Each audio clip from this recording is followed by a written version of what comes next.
Bismillahirrahmanirrahim. Assalamualaikum warahmatullahi wabarakatuh. Waalaikumsalam warahmatullahi wabarakatuh. Salam kebajikan, salam sejahtera buat kita semua. Om Swastiastu, Namo Buddhaya, Rahayu Sagung Dumadi. Selamat pagi sahabat semua. Alhamdulillah jumpa lagi kita di Ngaji Rasa, Ngariksa Ngaji Rasa menyelami makna semesta. Alhamdulillah di studio juga sudah banyak sahabat. Kemudian izinkan saya juga menyapa para sahabat yang di live TikTok gitu ya. Nanti juga kita akan boleh bertanya para sahabat, interaksi kita ya. Namun sebelum kita mulai, selamat pagi Ayah. Selamat pagi Pak. Izinkan saya hari ini perkenalkan, nama saya Sugeng, salah satu tim Ayah yang akan memandu acara hari ini. Sebelumnya saya meminta waktu sedikit dari para sahabat untuk memberi informasi terkait beberapa kegiatan yang akan kita lakukan di kedepannya. Yang pertama, mungkin para sahabatmu juga masih ada yang bertanya kenapa ada ngariksa, kemudian ada kajian yang di Miskatul Anwar. Kajian yang di Miskatul Anwar ini untuk umum, lokasinya di Jalan Sentral nomor 43 Cibabat Cimahi. Nah, di sana Ayah Guru mencoba untuk para sahabat menjelaskan lebih ke arah spiritual. Kajian-kajiannya lebih ke arah spiritual. Nah, untuk ngariksa yang di P2HS Jelekong, alamatnya ya di Kampung Gugunungan, P2HS Jelekong di Balai Endah. Itu Ayah Guru mencoba, menurut saya mencoba memberikan warna khusus untuk para sahabat yang terutama kaum Gen Z ya. Karena kajiannya di sini lebih ke arah saintifis, mungkin seperti itu ya. Nanti mohon dibantu Ayah untuk lebih detailnya mungkin dijelaskan. Kemudian selanjutnya informasinya, jadi kalau yang di Jalan Sentral itu setiap hari Rabu jam 9 sampai jam 12. Kalau ngariksa ini yang di P2S jam 9 juga sampai jam 12, tapi hari Senin.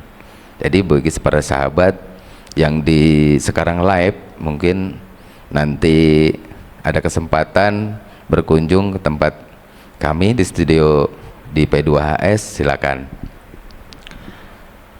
Selanjutnya, untuk selain kegiatan yang rutin ini antara Rabu dan Senin ini Ayah, insya Allah nanti tanggal 16 Ayah akan memberikan kajian harmoni menurut saya ini, karena di sana temanya ada pas bertepatan dengan hari Imlek ya. Kemudian bulan suci Ramadan sudah memasuki udah dekat sekali itu ya, awal Ramadan, sehingga Ayah Guru akan memberikan pembekalan khusus mungkin bagi para sahabat juga,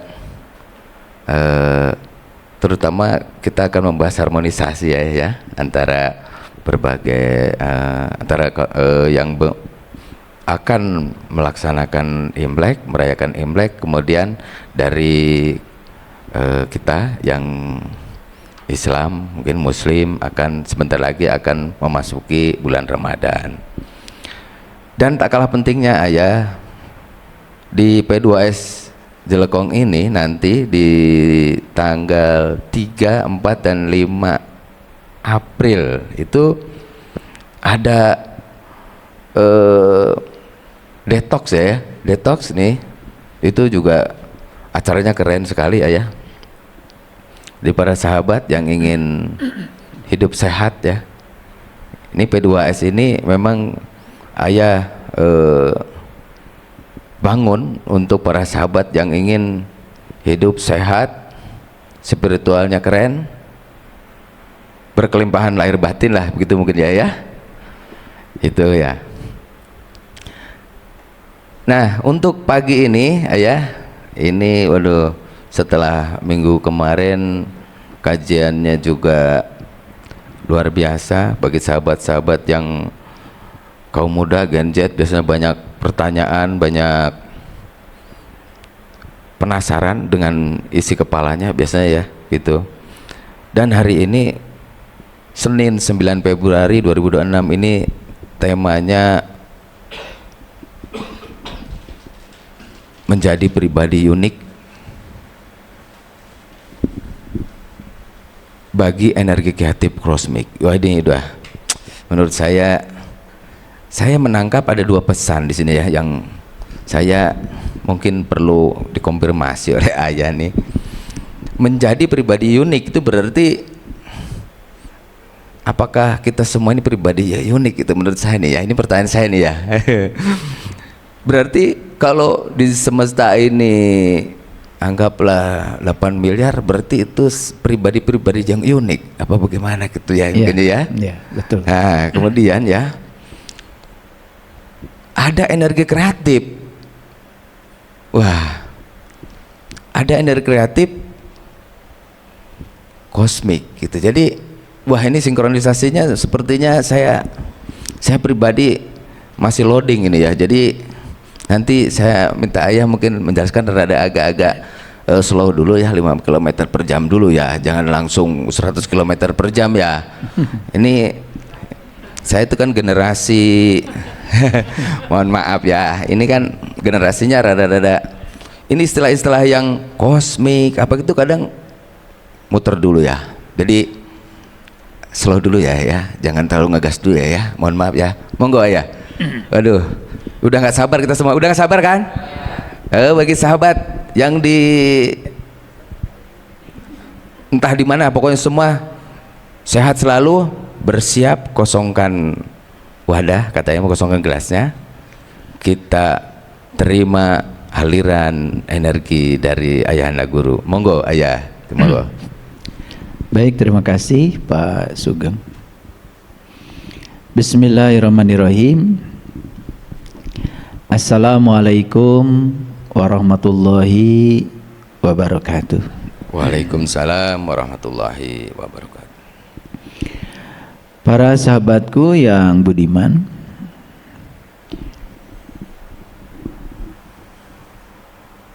di tubuh kita itu ada 2 telinga, tapi cuma 1 mulut.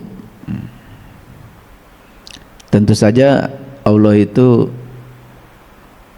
sebagai arsitek agung menciptakan sesuatu pasti beralasan.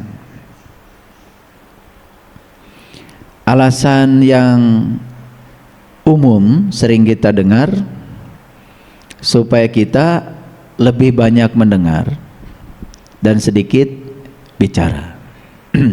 Itu alasan umum. Jadi dikasih telinga 2 itu supaya kita lebih banyak mendengar, dan sedikit bicara. Oke, ya, artinya kita disuruh untuk banyak diam. Ternyata diam dan tidak bicara itu bukan menyatakan diri kita tidak tahu, belum tentu. Malah justru orang yang banyak diam dan tidak bicara bisa jadi karena dia sudah tahu. Tapi pernah nggak kita bertanya, mengapa harus banyak mendengar daripada banyak bicara? Kan alasan umumnya sudah masuk ya. Kenapa Allah menciptakan 2 telinga, 1 mulut, supaya kita lebih banyak mendengar daripada banyak bicara. Tapi kalau orang-orang yang penasaran pasti akan nanya lagi, mengapa harus banyak mendengar daripada banyak bicara? Nah, itulah bedanya orang biasa dengan orang yang berkesadaran. Kalau orang biasa mungkin dengan jawaban tadi udah puas ya, Pak Sugeng. Ya, biasanya begitu. Udah, oh ya udah saya diam aja deh gitu. Gitu. Tapi kalau orang yang berkesadaran pasti akan mencari. Ya.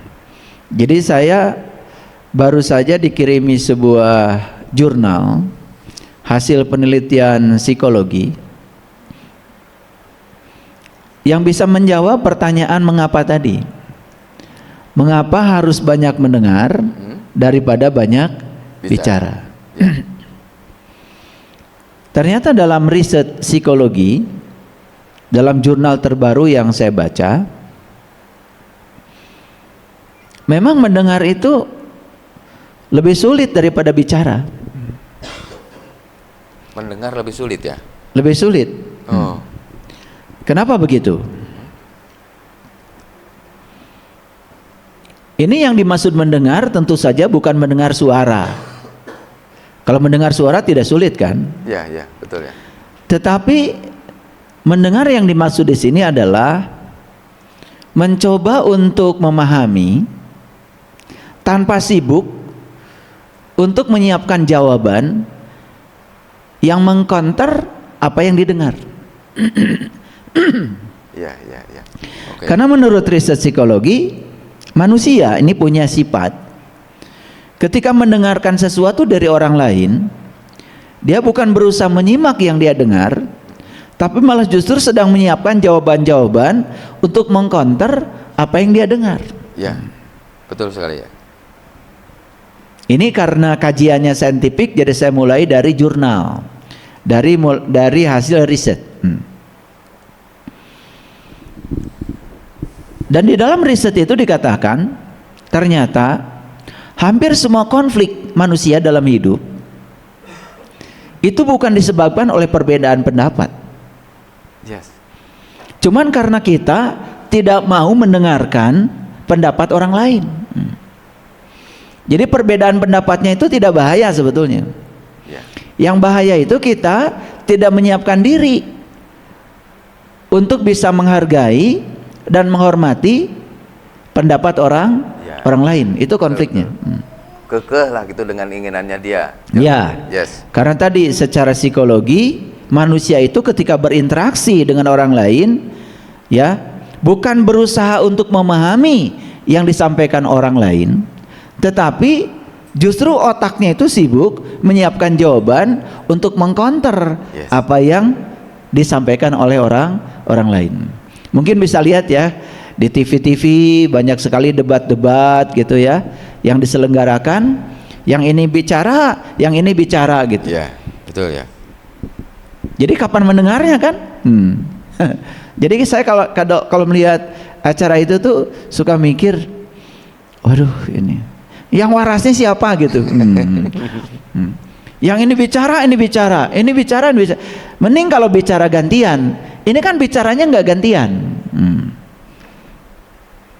Pernah para sahabat menyaksikan acara seperti itu? Iya. Ya kan? Sering ya. Coba apa yang terasa? Bising kan? Betul nggak? Bising, ya. Bising, kita merasakan betapa negatifnya energi orang yang bicara itu. Ya. Hanya untuk diam sejenak mendengarkan orang lain aja nyaris tidak punya waktu. Jadi riset itu jadi masuk nih Pak Sugeng. Betul ya. Nah ternyata mendengar itu bukan sekedar kita belajar menghargai diri sendiri dan belajar menghargai orang lain, tapi lebih jauh lagi kita belajar untuk menerima kenyataan bahwa kita tidak selalu benar. Paham ya? Yes, setuju ya. Jadi kita itu sedang belajar menerima kenyataan bahwa kita tidak selalu benar gitu. Tapi orang yang mengatakan dirinya paling benar dan dia itu selalu benar, ya, dia tidak bisa menerima kenyataan itu. Maka dia hanya ingin didengar tetapi tidak mau mendengar. Nah, kenapa saya sampaikan ini? Karena ini kan forum ilmiah ini. Jadi kita bicara secara saintifik. Gitu. Karena ini nanti akan masuk nih ke judul ini, ke pertanyaan Pak Sugeng tadi. Betul ya, di sini ada dua statement besar yang mau saya kaji. Yang pertama, menjadi pribadi yang unik. Ya. Unik itu kan artinya ya tidak sama dengan yang lain. Wajah kita aja semua ini sudah unik sebetulnya. Ya. Betul nggak? Setuju. 8 miliar penduduk bumi ini wajahnya nggak sama. Ya. Jadi dari wajah aja sudah unik gitu. Jadi harusnya kita semua jadi pribadi yang unik. Tapi apa yang terjadi? Kebanyakan kita tidak menjadi pribadi yang unik itu. Ya. Tidak menjadi diri sendiri, malah justru kita ya terombang-ambing menjadi orang lain. Nah, itulah yang membuat manusia tidak sadar kalau dia itu sebetulnya sedang berada pada situasi yang sulit yang disebut dengan penderitaan, cuman karena membanding-bandingkan dirinya dengan orang lain. Betul, ya. Tidak siap menjadi diri sendiri, bahkan sering berubah dengan apa kata orang tentang dirinya. Kita lebih takut ya untuk tidak menjadi orang lain daripada tidak takut untuk menjadi diri sendiri. Padahal justru yang harus ditakuti itu, saya takut tidak bisa menjadi diri sendiri. Kan yang ditakuti itu malah justru kalau saya tidak divalidasi oleh orang lain sebagai orang baik, kan begitu. Ya. Nah, ini ketakutan ini akan kita bahas juga di kajian ini. Oke ya, siap. Yang kedua, kalimat besarnya adalah energi kreatif kosmik. Ya. Jadi sebetulnya kalau bicara kosmik itu bicara alam semesta ini, ya. Jadi alam semesta ini ya menimbun suatu energi, dan energi itu adalah energi kreatif. Energi kreatif. Maka siapapun yang bisa mengakses energi kreatif itu, maka dia juga akan menjadi orang yang kreatif. Nah, kreatif itu apa artinya? Kreatif itu berarti kita bisa out of the box. Kita bisa keluar dari kebanyakan orang berpikir. Ya, contoh sederhana. Ini saya mau cerita pengalaman saya aja. Dulu ya Pak Sugeng. Oke. Jadi ketika saya pertama ingin punya mobil tuh, Iya. Itu pun agak sulit ya, untuk berani ingin punya aja. Berani ingin punya itu bukan berani punya. Hanya berani ingin punya aja sudah tidak percaya. Iya. Gitu. Jadi seolah-olah yang boleh punya mobil itu adalah orang lain. Iya. Apalagi berani ingin punya mobil yang bagus. Ya. Saya Jadi, ngalamin itu ya. Ngalamin ya? Ngalamin Oke. ya. Saya sampai disekak 3 kali sama ayah. Masih nggak percaya? Aduh. Nah, gitu. Aduh, saya jadi langsung. Gitu ya, Pak Sugeng juga pernah ya, karena saya pernah bilang sama Pak Sugeng, tolong ya kalau di rumah saya jangan parkir mobil yang jelek gitu. Jadi saat itu kemudian tidak ada lagi mobil jelek parkir di rumah saya. Itu makanya mobil Pak Sugeng udah bagus ya. Alhamdulillah ya. Nah, itu karena kita ini kan membiarkan diri kita ini menjadi orang lain, dan kita tidak percaya sama sekali pada diri kita sendiri. Nah, saat itu energi kreatif kosmiknya itu belum masuk itu. Jadi saat pertama kali saya ingin punya mobil, ya, bukan memikirkan mobil baru saat itu, malah justru saya mencari mobil bekas, Pak Sugeng. Sama ya. Gitu. Saya juga gitu nyarinya bekas dulu ya. Karena tidak percaya kalau saya ini bisa beli mobil baru. Yes. Saat itu. Ini saya bicara dari pengalaman. Ya. Jadi saya ingat Pak Sugeng waktu itu saya ya beli mobil bekas kredit lagi. Betul. Mobilnya itu mobil Corona, ya, sedan. Tahunnya pun tahun yang sangat lama. Ya. Jadi waktu itu saya masih ingat sekitar tahun 90-an lah Pak Sugeng. Ya. Itu mobilnya tahun 81. Tahun 81. Ya. Belinya tahun 90. Saya belinya tahun 90. Mobilnya udah mobilnya tahun 81. Udah reot lah ya, udah 10 tahun ya, belakang. Ya, betul. Tetapi untuk nyicil mobil itu tuh ada ketakutan di sini. Ya. Ketakutan yang luar biasa. Ada kepanikan. Itu pertama kali belajar ngutang, Ya. mobil lama, ya. Dan di sini ada kepanikan. Kepanikan yang luar biasa. Takut tidak bisa bayar Betul. cicilan. Ya. Gitu. Nah, saat itu energi kreatif kosmik belum masuk. Saya hanya terpaku pada pikiran yang ada di diri saya sendiri saat itu. Dan luar biasa itu. Saya kerja itu berubah. Biasanya berangkat kerja jam 8, Iya. pulang kerja jam 4 sore. Iya. Dan saat itu merubah pola kerja saya kerja berangkat jam 5 pagi. Selesai sholat subuh saya udah berangkat. Dan jam 11 malam saya baru pulang. Demi untuk memenuhi kepanikan saya itu. Ya, betul ya, betul. Kepanikan, ketakutan itu. Ya. Jadi hasilnya memang ya mobil itu lunas. Tetapi saya sakit. Tidak bisa menikmati mobilnya. Ya, tidak. saya sakit Pak Sugeng. Ya, ya. Pertama sakitnya karena tiap hari memperbaiki mobil itu. Ya. Yang kedua sakitnya itu karena panik. Ya. Ada ketakutan, takut tidak bisa bayar. Ya, tidak bisa mencicil ya. Ya. Ya. Setelah saya kemudian belajar tentang energi, Wah. belajar tentang kesadaran, Yes. belajar tentang rahasia semesta ini, ya. Itu yang kemudian saya bagikan pelajaran ini kepada Bapak Ibu, ya. Jadi saya eksperimennya udah berani. Mengambil mobil 3 Pak Sugeng. Baru. Yes. Oke ya. Dan saat itu tidak ada kepanikan lagi. Tidak ada rasa takut, tidak ada kepanikan gitu. Saya juga tidak mengubah jam kerja saya. Bahkan saya lebih santai. Jadi saya bekerja tapi tidak memaksa. Jadi sudah tidak memaksa bahwa saya harus melunasi mobil itu. Ya. Saya tidak takut kehilangan mobil itu. Ya. Tidak ada ketakutan itu lagi. Malah saya tidak merasa punya cicilan. Yes. Setuju ya? Nah, Sudah kemudian mulai timbul merasakan pertanyaan. Ini sebetulnya masalahnya itu di mana sebetulnya? Ternyata masalahnya itu karena saya belum bisa menyerap energi kreatif kosmik itu. Yes. Artinya energi kreatif kosmiknya belum sampai kepada saya. Lebih besar lagi, ya. Saya waktu itu ingin bikin masjid yang besar. Ya. Tanahnya belum ada. Tambah berani tuh yang sekarang di Cibabat itu, Basu. Jangan-jangan jadi kecanduan nih ya. Nah itu. Aduh. Tambah berani lagi. Saya ingin punya pusat pelatihan hidup sehat di Ya. Cilekong ini. Waduh. Ya, belum ada tanah, Ya. baru cita-cita. Ya. Lebih berani lagi. Tapi semua itu ternyata menjadi kenyataan. Wah, lebih berani lagi, ya. Jadi saya ingin, ya,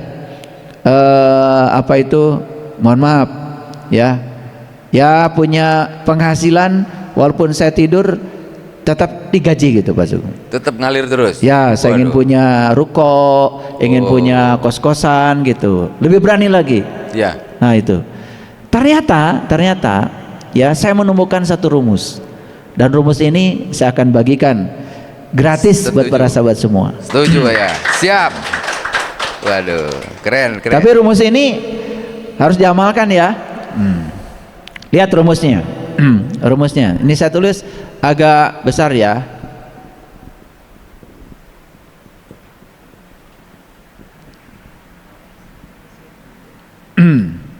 Rumusnya.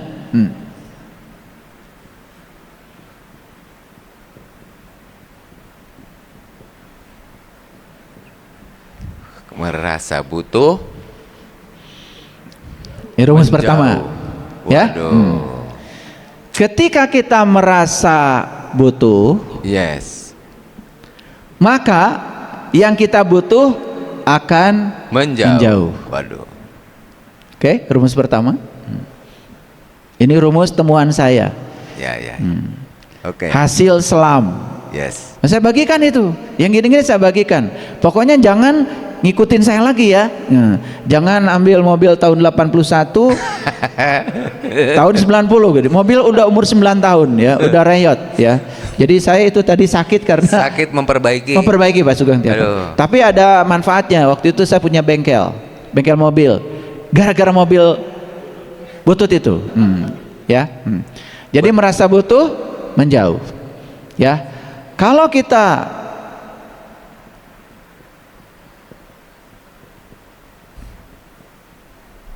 dibuang B-nya, jadi cuma dibuang B aja, saya ngebuang B aja. B-nya dibuang. Dibuang. Waduh. Jadi sekarang saya tidak merasa butuh, merasa utuh.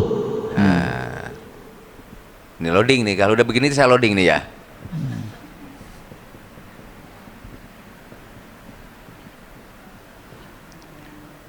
Itu rumus saya. Di gratis ini dibagikan. Ketika kita merasa butuh, yang kita butuh menjauh. Ketika kita merasa utuh, justru yang kita butuh merengkuh. Merengkuh tahu? Merengkuh datang. Ya, merengkuh. Ya, datang. Ya. Datang. Jadi ini ya gampang, rumusnya gampang. Jadi gampang, sebetulnya merasa butuh, yang kita butuh menjauh. Ya. Nah, ketika merasa utuh, yang kita butuh justru merengkuh. Jadi merengkuh itu datang dengan sendiri, gitu. Itu rumusnya. Jadi sebetulnya saya dalam hidup itu ya menggunakan energi kreatif kosmik ini hanya untuk menghilangkan huruf B aja. Waduh. Jadi B-nya saya buang. B-nya dibuang. Cuma buang B aja. Ya. Loading kan? Loading Ya. kan? B-nya hilang tapi malah dapat tuh. Dibuang. Oh, harusnya ini merah tapi datangnya biru. Ini udah penipuan. Itu aja. Jadi B-nya dicoret, lalu saya tidak merasa butuh lagi, tapi saya merasa utuh. Nah, ternyata di alam semesta ini ada satu hukum, ya, yang namanya hukum tarik menarik. Dan hukum tarik menarik itu berlaku yang serupa menarik yang serupa. Like attracts like. Jadi ketika kita merasa butuh, berarti yang kita butuh itu belum ada kan? Berarti kondisi batin kita saat merasa butuh itu kekurangan. Kondisi batin. Ya. Ingat ya, saya tidak sedang berbicara keinginan, kebutuhan, tidak. Saya sedang berbicara kondisi batin. Ketika menginginkan sesuatu, yang kita inginkan itu, hati-hati. Apakah didorong oleh kondisi batin yang kekurangan? Ya. Kalau kekurangan itu berarti merasa butuh. Tapi kalau didorong oleh rasa berkelimpahan, menginginkan tuh nggak apa-apa. Ya. Bukan tidak boleh menginginkan boleh. Tetapi periksa kondisi batin kita, apakah menginginkan itu ya didasarkan oleh rasa kekurangan, ya, atau rasa berkecukupan. Ya. Jadi kalau kita menginginkan sesuatu karena didorong oleh rasa kekurangan, berarti merasa butuh. Maka itu pasti menjauh. Hukumnya begitu. Tapi kalau kita merasa utuh, merasa utuh itu berarti di sini sudah ada rasa berkecukupan dengan yang ada, maka yang tidak ada datang merengkuh. Paham ya? Ya. Mulai paham ya? Mulai paham. Ya. Nah, Ya. jadi ternyata saya tambah jam kerja. Biasanya jam 8 pagi baru berangkat, jadi jam 5 pagi itu sudah 3 jam. Ya. Hitungannya sangat matematis. Jam 4 sore harusnya sudah di rumah, ya. Kemudian jam 11 malam baru sampai di rumah. Bayangkan ya, itu sudah nambah dari jam 4 ke 11. Itu sudah 7 jam. Iya. Jadi saya menambah jam kerja 10 jam. Iya. Ya. Ternyata saya malah jadi sakit. Karena saat itu ada pikiran, karena energi kreatifnya belum masuk sini, ya. Ada pikiran, semakin banyak saya bekerja, maka semakin banyak saya mendapatkan. Ternyata alam semesta tidak memahami hukum itu. Ya. Karena itu adalah persepsi ego. Alam semesta ini justru ya memahami yang sebaliknya, tergantung pada kondisi batin kita. Maka mengubah realitas hidup sebetulnya tidak usah menambah jam kerja, tapi merubah kondisi batin. Nah itulah kenapa Rasulullah Nabi Muhammad SAW mengatakan amal tergantung pada niat. Nah, cuman jarang dijelaskan. Amal tergantung pada niat. Nah, niat itu apa sebetulnya? Apakah batin kita digerakkan oleh rasa kekurangan? Merasa butuh? Ya. Nah, apakah batin kita digerakkan oleh rasa utuh? Ya. Karena saya sudah tidak kekurangan. Ya. Apa yang ada saat ini pada saya itu sudah cukup bagi saya. Makanya ada kata-kata bijak, cukup, sudah cukup. Nah, ini yang mau saya sampaikan kepada para sahabat. Tapi tangkap dulu ya pemahamannya. Jadi jangan sampai menangkap ini keliru. Contoh nih. Kan banyak yang sering mengatakan, pokoknya saya hidupnya mengalir saja. Nah, banyak itu, banyak ya. Banyak ya. Ya, kerja enggak, belajar enggak, bertindak enggak, pokoknya hidup mengalir saja. Kebayang ya? Kalau ikan yang mati, ya, kemudian ikut aliran sungai, ya, pasti kebontang-banting dong. Betul nggak? Tapi kalau ikan yang hidup, walaupun ikut aliran, dia bisa mengendalikan. Paham ya? Nah, ya terserah Bapak Ibu mau jadi ikan hidup ikan mati atau ikan mati gitu aja. Ya. Jadi yang bilang mengalir saja, kerja enggak, belajar enggak, mengubah situasi batin enggak, mengubah pola pikir enggak, ya, ngaji enggak, cari ilmu baru enggak, silaturahmi enggak, pokoknya hidupnya yang penting saya hidupnya mengalir saja. Itu persis ikan mati di aliran sungai. Paham ya? Nah, coba perhatikan kalau ikan hidup. Dia ikut menari bersama aliran, tapi dia tidak terombang-ambing oleh aliran. Jadi orang yang mengatakan saya mengalir saja itu kadang-kadang dia tidak sadar kalau dia itu hidupnya nggak punya arah.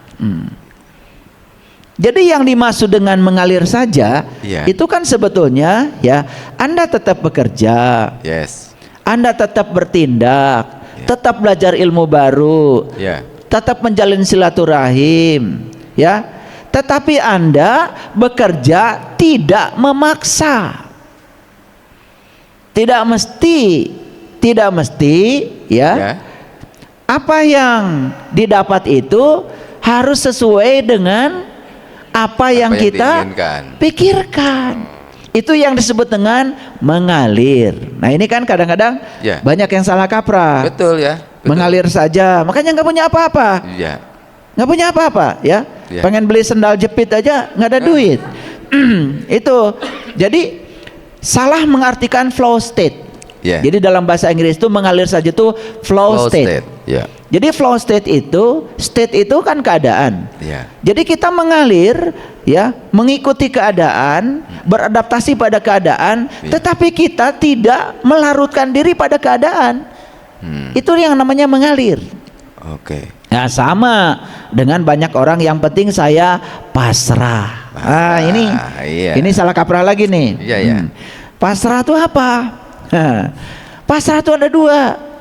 Ada pasrah itu, ya, ada pasrah itu menyerah karena lelah. Nih, saking lelahnya menyerah. Nah, itu pasrah. Ya, justru pasrah yang sebenarnya itu tidak menyerah. Istilah unik lagi nih ya. Bingung kan? Nah, ini kan kita bicara energi kreatif. Energi kreatif itu out of the box, keluar dari kebanyakan orang berpikir. Makanya hari ini saya akan jejalkan banyak yang aneh-aneh, tapi ini sudah terbukti. Oke, ulangi. Jadi kreatif itu kan out of the box, keluar dari kebanyakan orang berpikir. Makanya akan banyak hal yang paradoks hari ini. Ya, contoh. Bagi orang biasa, ya, bagi orang biasa tuh, Kalau melihat cangkang kerang, Ya. paling juga dibuang. Dibuang. Betul ya. Orang biasa. Nah, orang yang sudah kemasukan energi kreatif, ya. dia itu berpikir, nggak mungkin kan? Ya. Tuhan tuh menciptakan sesuatu sia-sia. Pasti ada maksudnya. Betul nggak? Lalu bagi dia, cangkang kerang itu dikumpulkan tuh pasukan. Betul. Malah jadi hiasan yang bagus, Keren. punya nilai jual. Itu beda kan? Ya. Itu namanya out of the box. Ya, banyak tentu saya yang lain. Banyak ya. Kalau Banyak saya bicarakan satu-satu nanti nggak habis waktu. Ya. Tapi itu contoh out of the box. Jadi kita memasuki yang namanya paradoks. Contoh gini. Yang lain yang tadi belum selesai ya. Saya bicara apa tadi? Pasrah belum tadi selesai. ya. Supaya tuntas. Ya. Nah, ada lagi yang pasrahnya itu ya karena dia didasari oleh satu kesadaran dalam diri. Ya, bahwa saya tidak bisa mengendalikan semuanya. Yes. Okay. Gitu? Yes. Yang bisa saya kendalikan itu cuman pikiran saya, perasaan saya, dan sikap saya. Maka dia lepaskan sesuatu yang tidak bisa dia kendalikan dengan kesadaran. Itu juga pasrah. Tapi pasrah yang ini beda dengan yang tadi. Pasrah yang tadi itu menyerah karena lelah. Kalau ini pasrah tidak menyerah justru. Pasrah malah tidak menyerah. Malah tidak menyerah. Ya. Dia menerima keadaan tapi tidak menyerah pada keadaan. Ya. Justru dia memperbaiki keadaan itu, menerima tapi tidak setuju gitu. Contoh sederhana, Pasti semua pasangan, mohon maaf ini yang paling gampang pasangan ya. Ya. Pasti ada keinginan mengendalikan pasangannya. Ya. Nah, saya tahulah semuanya begitu. Karena tidak berhasil mengendalikan pasangannya, ya, akibatnya apa dia merasa lelah. Paham ya? Ya. Akhirnya karena tidak berusaha mengendalikan pasangannya, dia menganggap seolah-olah pasangan yang tidak bisa dikendalikan itu buruk bagi dia. Yes. Maka dia kemudian menyerah karena dia sudah lelah. Padahal lelahnya itu bukan karena pasangan, karena dia ingin mengontrol pasangan. Sejatinya dia tidak bisa mengendalikan pasangannya. Yes. Karena dia harusnya mengendalikan pikiran tentang pasangannya, perasaan tentang pasangannya, sikap tentang pasangannya, bukan mengendalikan pasangannya. Karena dia mencoba mengendalikan pasangannya, dia lelah. Nah, karena lelah dia pasrah. Pasrahnya apa? Menyerah. Nah, tapi kalau yang sadar begini, saya tidak bisa mengendalikan pasangan saya, tapi saya bisa mengendalikan pikiran saya tentang pasangan saya. Contoh, ketika pasangan itu melakukan tindakan yang berbeda dengan maunya kita, ya biarkan saja, kan tidak bisa dikendalikan. Kan itu urusan dia dengan dirinya sendiri, bukan urusan dengan saya. Pikiran tentang dia dirubah. Saya tidak bisa mengendalikan dia, tapi saya bisa mengendalikan pikiran saya tentang dia. Nah, pikiran tentang dia diubah. Apa yang terjadi? Pasrah. Tidak dilepaskan aja, udah terserah dia. Itu. Tapi apa yang terjadi? Yang terjadi justru di situ kita tidak menyerah. Tidak kemudian minta cerai, tidak. Tetap aja berpasangan. Anehnya pasangannya malah berubah. Itu ya, merasa butuh, yang kita butuh menjauh.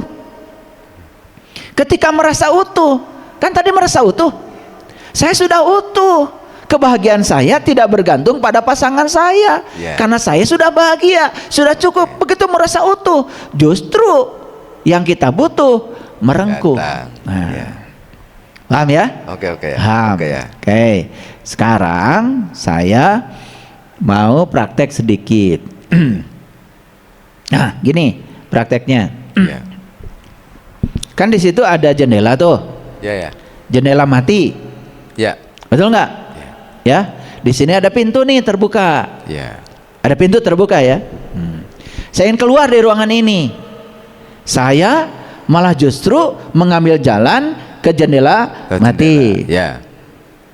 Berisiko kan? Berisiko. Betul nggak? Jadi saya pecahkan kacanya. Ya. Udah berisiko kan? Betul nggak? Kemudian saya paksa supaya dia terbuka. Padahal di tempat lain sudah ada pintu. Cuman saya tidak mau melihat pintu itu. Seolah-olah jalan saya ya ini, gitu loh. Paham? Jadi saya punya pikiran, saya bisa keluar kalau saya bisa memecahkan kaca. Itu program di otak saya. Makanya saya ingin keluar, memaksa keluar lewat ini. Karena saya tidak tahu kalau di tempat lain, atau tidak mau tahu. Sebetulnya sudah ada tempat keluar yang menyelamatkan saya. Kan suka gitu Bapak Ibu. Betul, betul. Betul nggak? Iya, ya. Kok ngaku ya? Nah, jadi karena kita menyangka bahwa pikiran kita yang paling benar, kita juga tidak mau mendengar orang lain.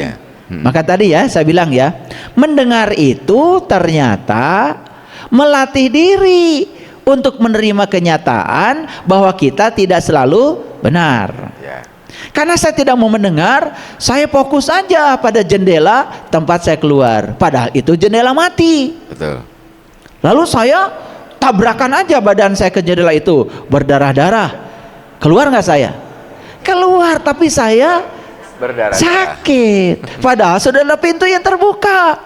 Nah, ternyata karena saya tidak mau mendengar, apa yang terjadi? Saya celaka. Saya juga bisa mendengar sekarang. Ada pintu loh di tempat sana. Oke. Begitu saya masuk, pintunya ada tulisan tarik, dorong, dan dorong. Pintu kan selalu begitu. Ya. Jadi artinya itu kan sebetulnya pintu ini, kalau dia itu tulisannya tarik, kalau ditarik tidak usah bekerja keras. Betul nggak? Kalau tulisannya dorong, berarti kalau dia itu didorong tidak usah kerja keras. Nah ini nggak mau dengar lagi, nggak mau baca lagi. Ada tulisan tarik, malah didorong. Ada tulisan dorong, malah ditarik, kerja keras lagi. Padahal pintu sudah terbuka. Paham maksud saya? Sering nggak gitu? Oke, yuk sekarang masuk dulu. Jadi Bapak Ibu itu sebetulnya sering sekali pada situasi memaksakan satu jalan seolah-olah itu jalan yang paling benar menurut kita, lalu kita berdarah-darah di jalan itu. Padahal sudah ada isyarat dari semesta, ini jalan membuat kamu berdarah-darah. Artinya semesta itu sedang ngasih jalan lain. Contoh. Harus kasih contoh Pak Sugeng. Contoh terus ya, biar lebih ngerti ya. Ya, biar lebih ngerti ya. Mau dapat proyek ya. Kemudian untuk dapat proyek itu harus nyogok. Ya toh? Nah, kan sudah tahu nyogok itu salah. Betul nggak? Betul ya. Kalau saya di situasi itu, ya kalau harus nyogok, saya langsung sadar, berarti itu bukan jalan saya. Saya tidak mau. Ya udah, saya yakin dan percaya ada jalan lain yang disediakan semesta. Karena energi kreatif kosmiknya udah masuk. Nah, yang belum masuk energi kreatif kosmiknya, dia terus ya. Makanya kenapa babi itu haram? Karena babi itu jalannya lurus. Jadi saya melihatnya justru itu yang paling berbahaya. Lurus, nggak mau nengok. Makanya dulu waktu saya SD Pak Sugeng, saya ke sekolah itu kan 7 kilo. Ke sekolah tuh 7 kilo, lewat kebun coklat, kebun karet gitu, lewat kebun teh, perkebunan semua itu. Betul. Jalannya juga licin. Jadi kalau hujan rintik-rintik kayak gini nih, itu yang namanya babi itu makanya saya diajarin sama bapak. Kalau dikejar babi, kamu belok aja. Gitu. Jadi kalau dikejar babi, belok aja. Dia mah terus aja lurus. Itu akhirnya dia masuk ke dalam lubang. Itu makanya babi itu kan sifatnya begitu. Kadang-kadang kita tidak mau mendengar, pokoknya lurus aja. Karena kita tahu jalan keluar cuma jendela. Orang lain bilang ada pintu juga nggak percaya. Tabrak semua. Itu ya. Padahal isyarat dari semesta itu sudah ada sebetulnya. Betul nggak? Tapi tidak didengar. Nah, seperti tadi. Ada tuh Pak Sugeng mau jadi PNS. Ya. Ada ya, banyak ya? Nyogok.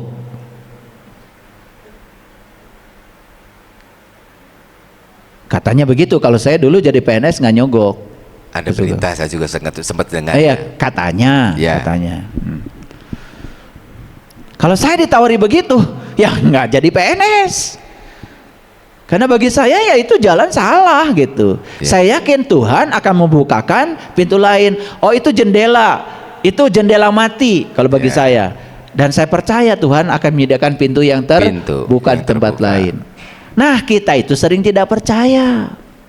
Bayangkan ya, bahkan diajarkan pada anak. Ya. Udah nak, tenang aja. Nanti kita pakai uang pelicin aja, semuanya beres. Nah, akhirnya anak pun dididik selalu memaksakan sesuatu yang melanggar hukum alam. Kenapa? Karena energi kosmik belum masuk. Energi kreatifnya belum masuk. Nah, jadi di sini energi kreatif belum masuk, akibatnya kita melakukan tindakan-tindakan yang tidak sejalan dengan kosmik. Oke. Kira-kira sampai di sini udah bisa mulai nangkap judul ini. Ya. Ya. Mana? Nah, ya. Ini masih 10 km per jam nih Ayah. Nih. Belum. Sebentar lagi. Waduh. Masih santai-santai dulu. Iya. Oke. Oke ya. Bisa lanjut ya. Oke. Wah, oke ya. Siap ya. Nah, menjadi pribadi yang unik berarti kita itu sebetulnya menyediakan wadah. Untuk apa? Untuk mengalirnya energi kreatif kosmik kepada kita. Nah, terus energi kreatif kosmik itu apa sebetulnya? Oke, baik Bapak Ibu, perhatikan saya. Sekarang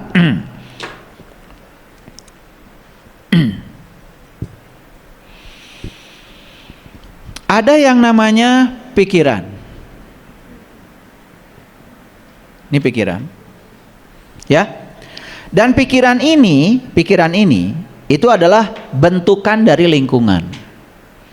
Sebetulnya yang dikasih Allah itu bukan pikiran, yang dikasih Allah itu namanya otak, ya. Jadi otak itu adalah hardware-nya. Nah, pikiran itu adalah software-nya. Siapa orang pertama yang menginputkan program ke dalam pikiran? Itu adalah orang tua. Oh iya ya. Orang tua. Bahkan menurut penelitian ya, ibu ya, cara berpikir ibu ya, ketika dia mengandung, walaupun anaknya belum ada, itu anak tuh sudah bisa berkomunikasi dengan ibu. Kenapa? Lewat plasenta itu sudah terjadi komunikasi. Walaupun tidak verbal, tetapi komunikasi energinya sudah masuk itu. Ya. Jadi rasa yang dirasakan ibu masuk, pikiran yang dipikirkan ibu juga masuk. Sehingga ketika lahir itu dia sebenarnya sudah mewarisi warisan dari ibu. Makanya warisan dari ibu itu katanya 3.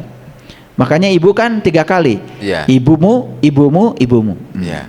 Ya ternyata secara kromosom itu sudah terbukti bahwa warisan dari ibu itu 75%, warisan dari ayah itu 25%. Makanya ini penting sekali nih ya, terutama Gen Z ya, yang mau menikah kemudian hamil itu harus pasti dulu. Saat hamil itu sudah tidak ada konflik pribadi, konflik dengan pasangan, karena itu sangat berbahaya. Ilmu luar biasa ini. Itu sudah masuk. Siap. Program sudah masuk. Oke, ya. Jadi pikiran ini bentukan siapa? Bukan dari Tuhan. Dari Tuhannya itu otaknya. Otak. Ya. Sedangkan pikiran itu adalah program aplikasi yang menghidupi otak. Nah, itu dari mana itu? Dari orang tua, dari keluarga, dari lingkungan. Saya kira ini udah paham semua ya? Sudah paham. Siap, nah, nah, pikiran juga ada 2, pikiran sadar, pikiran bawah sadar. Nah, pikiran ini, ya.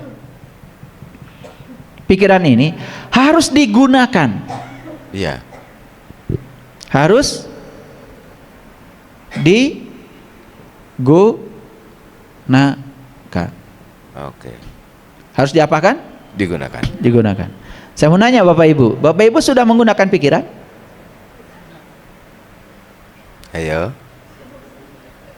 Sedang menggunakan apa sedang digunakan?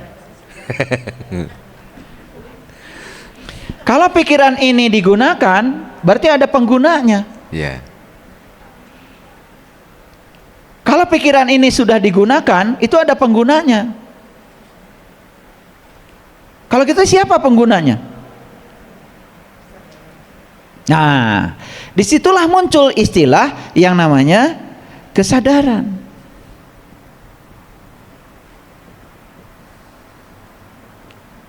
Perhatikan saya. Jadi ini yang digunakan, berarti ini apa? Pengguna. Ulangi. Ketika ini menggunakan ini, itu namanya berpikir. Menggunakan pikiran. Tapi kebanyakan justru dia menggunakan ini. Ketika pikiran menggunakan kesadaran, yang terjadi apa? Tidak berpikir. Jadi berpikir itu kalau kesadaran menggunakan pikiran. Yeah. Kalau pikiran menggunakan kesadaran tidak berpikir. Loading ya. Loading. Nah. Turun kecepatan, turun. Nah, sebentar. Perhatikan saya. Jadi kita ini menggunakan pikiran atau kita digunakan oleh pikiran? Yes. Contoh tuh, kasih contoh dulu. Ya. Orang yang digunakan oleh pikirannya, perhatikan, ya. Contoh gini. Jangan pergi ke Jelekong, jauh. Kalau belum pernah ke sini. Nah, dia percaya sama pikirannya. Ya. Percaya sama pikirannya. Dia nggak pergi. Berarti dia digunakan oleh pikiran. Nah. Paham ya? Oke ya. Jangan bisnis, nanti kamu rugi. Jadi mikirnya itu bukan untung, ruginya dulu. Maka dia nggak jadi bisnis, betul nggak? Ya, betul ya. Karena yang dia pikirkan itu rugi. Ya. Untungnya nggak pernah dipikirkan. Nah, itu pikiran sedang menggunakan. Ya. Gitu, ya. Kamu diam-diam aja, suami kamu di kantor sekarang sedang apa sih? Nah. Padahal di kantor sedang kerja. Ya. Tapi karena ada yang ngasih tahu, ya, orang yang ingin menjatuhkan keluarga kita, supaya kita berpikiran buruk kepada, padahal dia juga tidak melihat saat itu suami sedang apa. Yes. Tetapi karena pikirannya percaya, langsung pikiran menggunakan dia. Akhirnya dia langsung teleponnya langsung gini. Yes. Kamu lagi apa? Sama siapa? Kok senyum-senyum? Ngalamin ya? Jangan pergi, macet. Ya. Oke. Siapa yang sedang menggunakan? Kira. Yes. Apakah saat pikiran bicara begitu benar-benar macet? Belum tentu. Kan belum tentu. Yes. Nah, pikiran itu berarti sedang menggunakan. Ya. Paham? Yes. Nah, jadi sebetulnya kalau orang yang sadar nggak begitu. Ya udah saya jalanin aja. Ya. Macet nggak apa-apa. Seandainya pun macet, saya tenang aja. Saya udah bawa headset kok. Saya mau dengarkan kajian ayah guru aja di YouTube. Oke. Keren. Sambil iklan sedikit. Yes. Dan orang yang sadar tidak merasa menunggu. Bagi orang yang sadar, ya macet nggak apa-apa. Karena apa? Karena kesadaran itu tidak bergantung pada macet atau tidak macet. Oke, siap ya. Nah, sekarang pertanyaan saya, apakah pikiran menggunakan kita? Ya, ini dia. Dari contoh-contoh tadi. Ya. Atau kita sedang menggunakan pikiran. Yang menggunakan pikiran. Yes. Jawab dulu. Ya. Nah, ketika pikiran menggunakan kesadaran, itulah yang disebut dengan neraka. Tapi ketika kesadaran menggunakan pikiran, itulah yang namanya surga. Jadi surga itu sebenarnya kondisi batin, bukan tempat.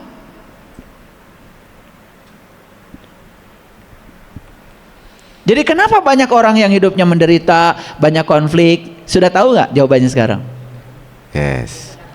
Karena pikiran menggunakan kesadaran. Nah, orang yang digunakan oleh pikirannya apa aja nggak jadi. Kenapa? Karena pikiran itu tidak suka saat ini. Ya. Pikiran itu senangnya besok Ya. atau masa lalu. Betul ya. Pikiran itu. Ya. Makanya saya sering bilang, hidup itu di mana sih? Hidup itu sebetulnya di sini. Sini. Kapan hidup? Ya saat ini, gitu aja. Makanya kalau orang yang hidupnya di sini, saat ini utuh. Oh yes. Ketika utuh, apapun yang dia butuhkan merengkuh. Datang ya. Siap ya, siap. Jadi saya itu ya, saya merasakan keberlimpahan yang luar biasa tepat pada saat saya merasa utuh. Tidak merasa kekurangan. Bahagia saya tidak bergantung pada orang lain. Nah, ketika sudah utuh di dalam, maka yang ditarik ke dalam itu adalah segala yang membuat kita tambah utuh. Utuh. Oke. Pernah nggak melihat ada orang ya kayak pung kayak Ya. habis itu plek ada jatuh. Pernah nggak lihat yang gitu? Ada ya, ada. Pernah? Ya. Banyak ya. Ya. Siapa orangnya? Nah, sederhana sebetulnya. Kenapa dia itu langsung tiba-tiba jatuh? Karena ketika dia itu mendapatkan berkah, seret.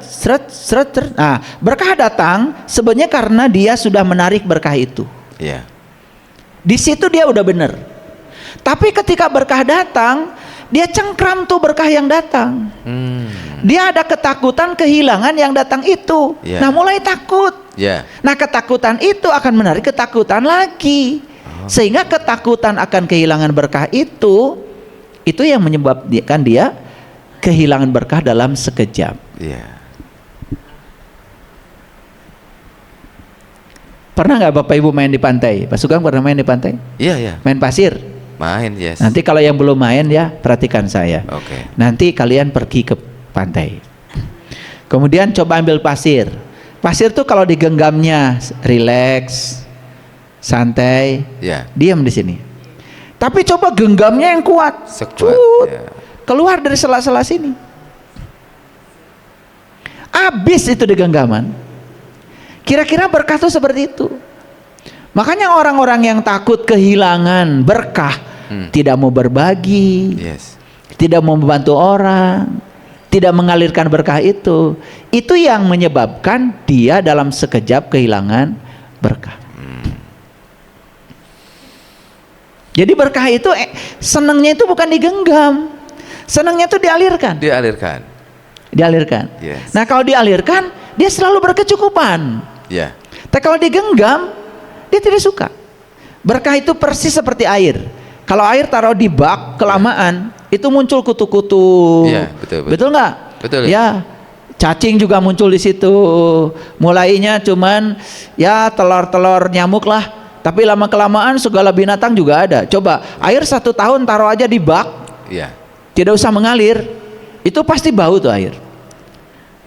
Muncul tuh yang lain-lain. Tapi kalau air mengalir kan jadi indah. Coba air mengalir, makanya di Quran dikatakan surga itu di bawahnya sungai yang mengalir. Gitu. Jadi kalau pengen surga, semua berkah dialirkan. Nah, gitu. Bukan digenggam. Nah, digenggam. Nah, jadi banyakan mana coba manusia yang kesadaran menggunakan pikiran atau pikiran menggunakan kesadaran? Pikiran menggunakan kesadaran. Oke, jadi kalau diberi contoh lebih banyak lagi tuh, ya, itu akan kelihatan tuh nanti. Misalkan begini, ya, contoh yang lain.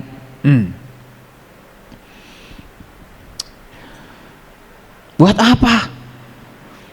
Dengarkan kajian ayah guru, sesat. Nah. Padahal belum pernah dengar kajian, tapi pikiran langsung dipercaya. Ya. Betul nggak? Dan sekarang banyak sekali orang yang dulu begitu, kemudian sekarang minta maaf sama saya. Berbalik. Setelah didengar-dengar katanya, Masuk kok akal katanya. masuk akal. Setelah dipraktekkan, kok hidup saya berubah gitu. Ya. Karena pikiran itu ya memang begitu, gampang bereaksi, gampang menilai, gampang menghakimi, walaupun dia belum mengalami. Nah, makanya Bapak Ibu perhatikan saya. Dalam belajar itu ada dua cara. Ada meniru, ada mengalami. Yuk, pilih yang mana? Pintar ya. Oke. Kalau disuruh milih kalian tuh selalu bener. Pinter ya itunya, prakteknya niru Iya, semua ya. Iya. Dulu waktu sekolah juga kalau ditanya sama guru agama, kalau kamu pulang ke rumah, apakah marah-marah atau bantu ibu? Karena soal pilihannya begitu, pasti soalnya dipilihnya bantu ibu, walaupun nyampe di rumah marah-marah. Gitu. Iya. Pokoknya nilai agama kalian udah bagus, udah bagus. Percayalah, ya. Pilih mana kalau belajar? Meniru atau mengalami? Mengalami. Jujur ya. Jujur, nih bener sih milihnya. Tapi kalau saya cek itu kenyataannya yang mana? Meniru. Kenyataannya meniru. Karena apa? Ya, meniru tuh gini. Apa kata orang dikatakan lagi? Ya. Apa kata buku dikatakan lagi? Ya. Apa kata kitab suci dikatakan lagi? Ya. Oh dulu Nabi Muhammad sabar sama istrinya. Bahkan kalau istrinya sedang tidur, beliau tidak berani membuka pintu, diam saja di luar.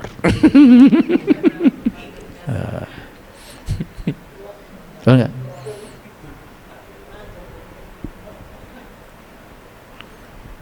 Tapi begitu dia pulang ke rumah, gimana? Gimana kamu tidur? Kayak mayat aja. Padahal tadi baru cerita Nabi Muhammad dulu.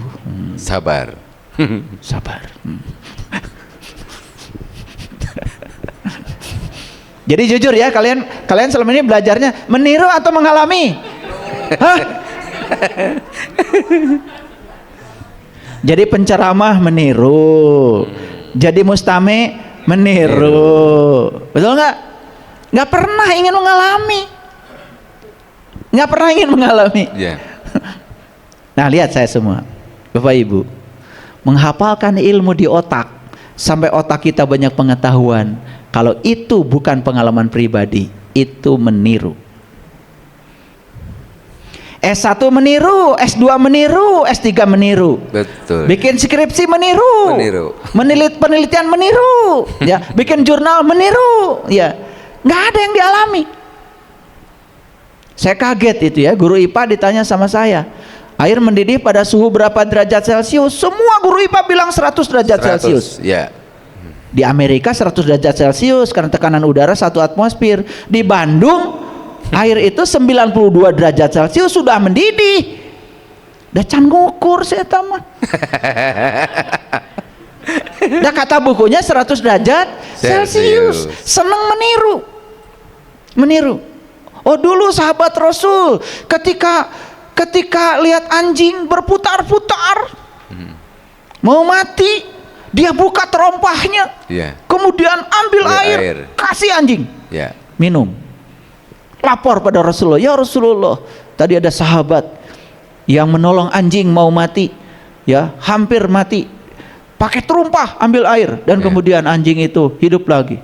Kata Rasulullah, min ahlil jannah. Ada anjing ditendang, kuik. Ada kucing ditendang. Ada yang berurusan dengan kucing itu sekarang, ya. Kucing lagi jalan, sama pemiliknya ditendang, sampai mati. Jadi kita ini nggak jelas, karena selama ini belajar tidak mengalami. Berarti kalau mengalami itu berarti praktek.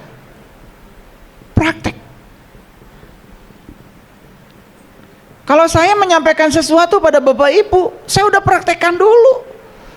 Bukan sesuatu yang bodoh. Nah, jadi kalau kita belajar mengumpulkan ilmu di otak ini terus saja, terus ya, semua buku dilalap, sampai kita punya gelar banyak, tapi nggak ada satupun yang dilakukan.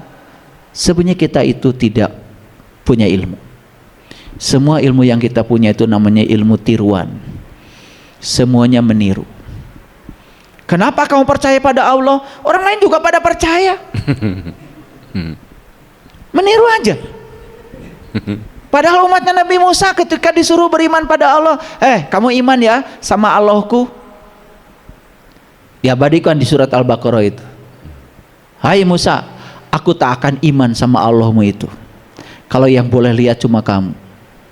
Kalau aku bisa melihatnya seperti kamu, aku iman sama Allahmu. Masuk akal? Masuk akal? Coba kalian belajar agama, Bapak Ibu, ya. Rukun iman yang pertama, iman sama Allah. Jangan banyak tanya, imani aja. Nanti ngajar lagi setelah jadi guru agama. Anak-anak, rukun iman yang pertama, kata guru saya, iman sama Allah. Allah itu apa, Ibu? Jangan tanya, imani aja. Itu karena kita meniru, kita juga tidak mau mengalami. Coba kayak umat Nabi Musa, Bani Israel. Aku nggak akan beriman sama Allah Musa kalau yang boleh lihat cuma kamu. Pengen dong aku juga lihat. Itu bahasanya begitu. Ya, akhirnya si umatnya Musa ini mengalami juga. Kenapa? Karena dia tidak mau percaya pada apa kata Musa, tapi dia ingin mengalami apa yang dialami oleh Musa. Gitu nggak kita belajar? Jujur, Bapak Ibu belajar gitu nggak selama ini? Meniru atau mengalami?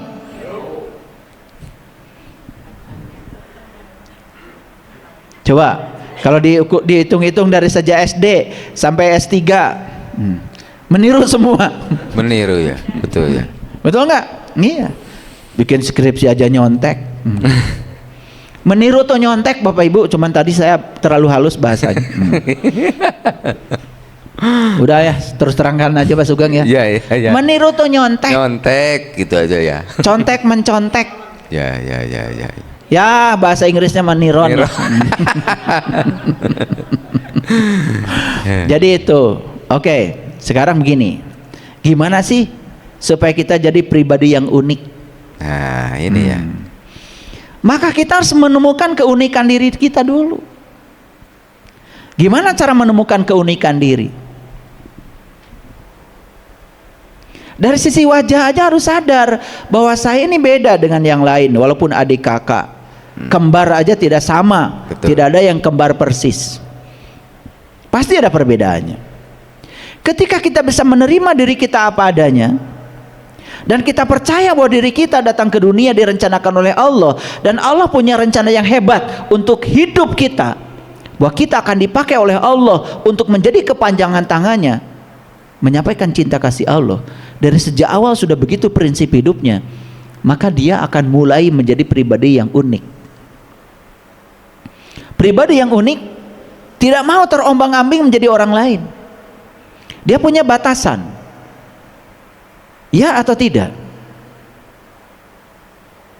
Saya tanya mahasiswa saya, kenapa Anda diterima di jurusan ini? Jawabannya apa? Waktu itu sama teman-teman rame-rame, pokoknya nggak ada pilihan lagi, milih ini. Alhamdulillah keterima. Alhamdulillah. Lotre. Ternyata bukan minat, bukan ingin tahu fisika, bukan, terdampar. Terdampar ya. Terdampar. Akhirnya keseok-seok. Coba, yang terdampar itu kan ikan mati. Iya. Kebentur-bentur batu ya. Betul nggak? Ikan paus terdampar di pantai mana? Ya. Hidup apa mati? Mati. Hidup apa mati? Mati. Kalau masih hidup nggak terdampar. Iya. Jadi kalau kita ini sering terdampar dalam hidup karena kita mati. Mati apanya? Mati kesadarannya. Kalau kesadaran mati berarti kita digunakan oleh pikiran. Terus aja digunakan pikiran. Apa kata pikiran? Diturut. Seolah-olah apa yang dikatakan pikiran itu kebenaran. Pikiran sedang meracuni, sedang memfitnah, ya. Dan seolah-olah apa yang dikatakan pikiran itu kebenaran. Lama kelamaan kita menganggap identitas diri kita apa yang dipikirkan, dan itu yang jadi nasib.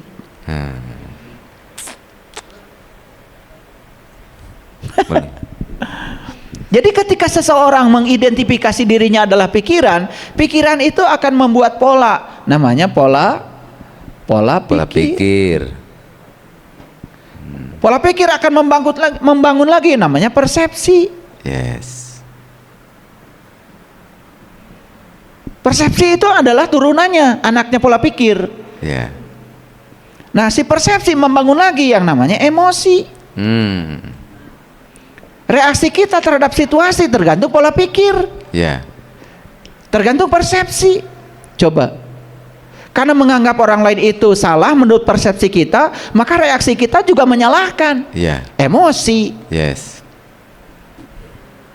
Tapi kalau kita mempersepsi orang lain itu sebagai guru kehidupan yang dihadirkan oleh semesta untuk menyabarkan kita, kita juga reaksinya akan berbeda.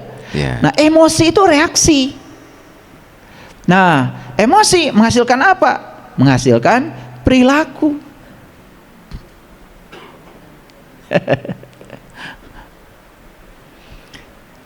Kan orang melakukan tindakan itu tergantung persepsinya. Yeah. Contoh, ya, mobilnya kesenggol sama orang lain. Pola pikirnya mengatakan orang lain nyenggol mobil saya. Yeah. Beda, yang punya pola pikir, dia nggak nyenggol kok, nggak sengaja, mungkin baru belajar. Yeah. Kan beda. Tapi kalau pola pikirnya orang lain nyenggol, orang lain nabrak, Yeah. maka persepsinya apa? Dia jahat sama mobil saya. Jadi kita udah nganggap dia penjahat. Yeah. Akibatnya apa? Emosi kita juga jadi jahat. Emosi. Sikap kita jadi jahat, turun dari mobil langsung pukul. Yeah. Betul? Yeah, Jadi perilaku banyak seperti itu ya. Perilaku terus diulang-ulang. Yeah. Maka ini jadi karakter. Nah, kalau udah jadi karakter mah aduh ya. Iya tah. Nu disebut adat kakurungku iga teh. Betul nggak? Jadi lamun adat geus kakurungku iga hese ngabukana. Rek disemplakeun da iga mese atuh. Yeah. Tulang naoge. Sakitu kuat. Yeah. Nah, ini yang kemudian terakhirnya jadi apa? Jadi nasib. Waduh. Kalau jadi nasib, aduh. Ya. Jadi nasib itu dari mana? Bukan Ya, dari Allah. betul, Nasib itu dari sini. Ya. Dari Allah. Kenapa kau miskin? Nasib. Nah, Kamu sakit? Nasib. Keluargamu berantakan? Nasib. Terus takdir. Jadi Allah terus aja disalahin terus ya. jadi tempat sampah untuk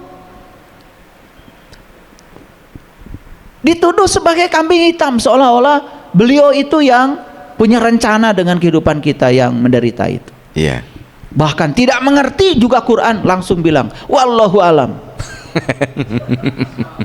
Gitu aja. Pokoknya mun teu ngarti kan maca Quran wallahu alam. Ya pokoknya Allah nu langkung uninga. Ari maneh ngajar eta teu uninga mana make ngajar. Iya. Bingung saya. Betul nggak? Iya. Betul, ya? Alif lam mim hanya Allah yang tahu. Iya. Tuh. Padahal hanya kamu yang tidak tahu. Betul nggak? Betul. Mana betul, nonton nyaho tapi paling gampang. Iya. Alif lam mim, alif lam ro. Iya. Udah aja, hanya Allah yang tahu. Beres. Nu nanya deui.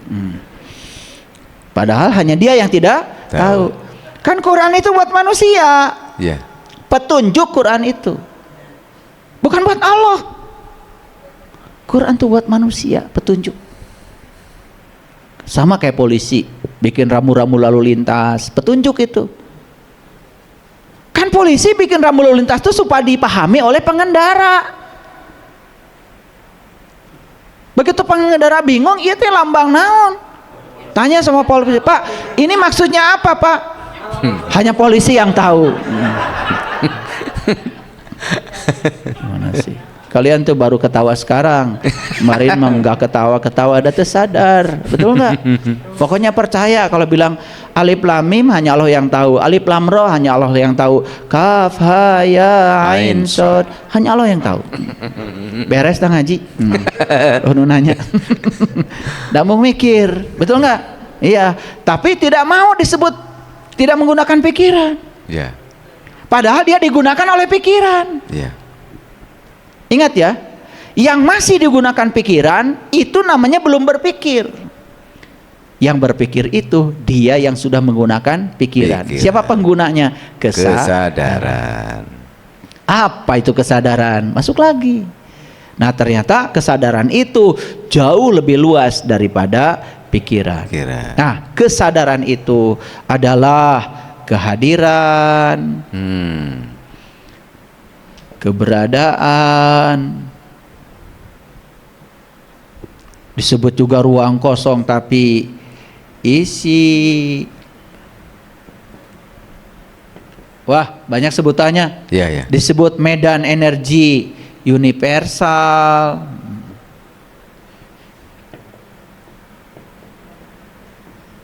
Wah, banyak sebutannya. Disebut juga kecerdasan semesta tanpa batas. Banyak sebutannya tuh. Tuh, kalian mah udah banyak kosakatanya ya, tapi jangan meniru. Ya. Mengalami ya. Harus mengalami. Mengalami. Jangan meniru saya, jangan meniru saya. Yes. Tapi harus menjadi saya. Jangan meniru Musa, jadi Musa. Ya. Jangan meniru Ibrahim, jadi Ibrahim. Kalian mah sholat meniru Ibrahim. Ya. Allahu Akbar. Inni wajjahtu wajhiya lillati fatara samawati wal ardh. Aku hadapkan wajah batinku kepada zat yang telah menciptakan langit dan bumi. Meniru dari ayat, kan kalian belum lihat bintangnya. Iya, iya. Belum menghadapkan wajah pada Allah. Ibrahim bilang begitu teh setelah menghadapkan wajah batin pada Allah. Ketemu Allah dulu, harus bilang inni wajjahtu wajhiya lillati fatara samawati wal ardh. Begitu. Iya, iya. Hari kamu ketemu belum? Tiba-tiba baca itu meniru. Ayo ya, coba kamu nanti pulang ke rumah ya, bikin penelitian buat diri sendiri. Ya. Ilmu yang kamu punya dari S1 sampai S3 sampai S-teler. Ya. Ya. Mana yang dialami oleh kamu? Ya. Bikin presentasinya. Termasuk ilmu agama. Coba. Inna sholati wa nusuki wa mahyaya wa mamati lillahi rabbil alamin la syarikalah wa bidzalika umirtu wa ana awalul muslimin. Ibrahim bilang begitu tuh dia sudah pasrah total pada Allah. Pasrahnya bukan pasrah karena lelah, tapi pasrah karena sadar. Yes. Hari ente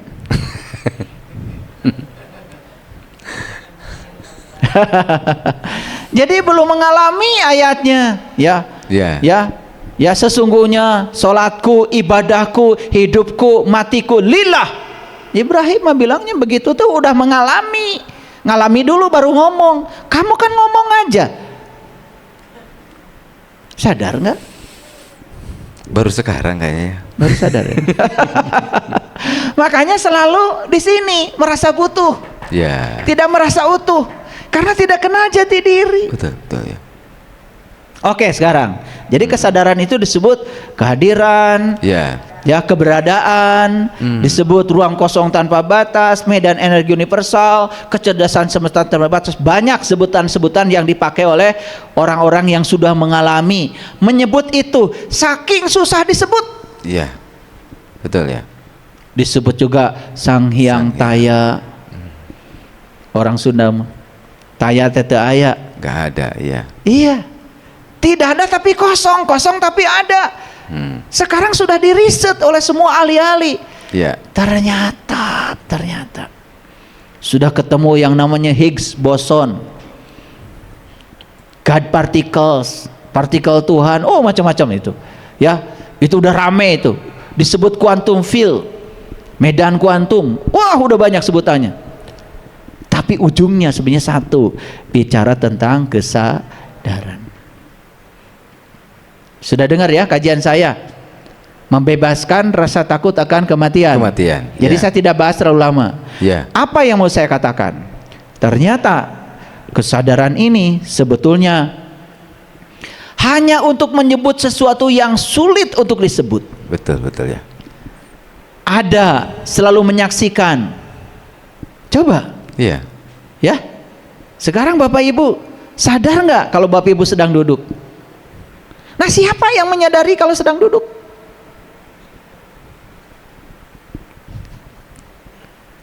Sadar sedang lihat saya? Iya. Nah, siapa yang menyadari kalau kamu sedang lihat saya? Yes. Sadar sedang dengar kajian saya? Siapa yang menyadari kalau kalian sedang mendengar kajian saya? Ayo, pernah nanya gitu? Jadi artinya bahwa pikiran ini hanya sebagian kecil dari yang namanya kesadaran. Jadi pikiran ini hanya satu titik dari satu kesadaran yang tanpa batas. Nah, sekarang ya, kalau kita mau menjadi pribadi yang unik bagi energi kreatif kosmik, berarti apa yang terjadi? Kita ini harus sadar bahwa kita sebetulnya bukan pikiran. Kita ini sesungguhnya adalah kesadaran. Nah, begitu sadar kalau kita ini kesadaran, tetapi bukan hanya meniru, tetapi mengalami. Kita harus mengalami bahwa kita adalah kesadaran. Maka di kesadaran inilah ada yang namanya kreativitas, cinta, intuisi, pengetahuan tanpa batas. Makanya kita harus belajar mengakses ya kesadaran ini. Gimana caranya? Caranya mengakses kesadaran berarti mencoba untuk ya mengheningkan pikiran. Karena apa? Ini sebenarnya tukar-tukaran. Ketika ini sibuk, ini tenggelam. Ketika ini bangkit, ini yang tenggelam. Jadi sekarang terserah kita mau menyerahkan tubuh ini kepada pikiran atau pada kesadaran. Kalau saya menyerahkan tubuh saya kepada kesadaran, mungkin jelekong nggak jadi. Iya. Apalagi dengerin teman-teman saya, pengurus-pengurus yayasan. Ya, mana mungkin ayah ya bikin tempat pelatihan di tempat kayak gitu, hutan belantara, jalan aja nggak ada. Kalau saya dengar itu oleh pikiran, jadi nggak ini? Nggak jadi ya. Kalau saya mengidentifikasi diri saya pikiran, mungkin ini nggak jadi. Tapi karena saya mengidentifikasi diri saya bukan itu, jauh lebih luas dari itu. Karena saya tahu bahwa saya lebih luas dari itu, saya tidak mau percaya sama omongan begitu. Masih ingat ya, saya dulu ada yang ngomong begini, boro-boro katanya buat bangun jelekong, iuran 50.000 sebulan aja belum tentu bisa. Siapa yang ngomong itu? Siapa yang ngomong itu? Pikiran. Coba kalau pikiran itu didengar. Kalau didengar itu pikiran. Ada yang ngomong gitu loh sama saya. Ya. Dan sekarang ngilang orangnya. Karena setelah melihat ini semuanya terjadi, dan dia mengatakan begitu, ngilang. Bukan sadar, ngilang. Harusnya kan sadar. Oh, harusnya ada yang salah pikiran saya. Ya, Bapak Ibu, 50.000 aja susah. Jamaah kita 50.000 aja susah. 20 juta, 100 juta, 400 juta datang ke sini. Karena saya tidak percaya sama pikiran. Pikiran kan kecil. Ya. Sedangkan saya yang sebenarnya adalah lebih luas dari itu. Maka saya tidak mau hidup di sini. Saya adalah pengguna pikiran saya. Pikiran adalah pelayan yang sangat bagus. Kalau dia jadi pelayan.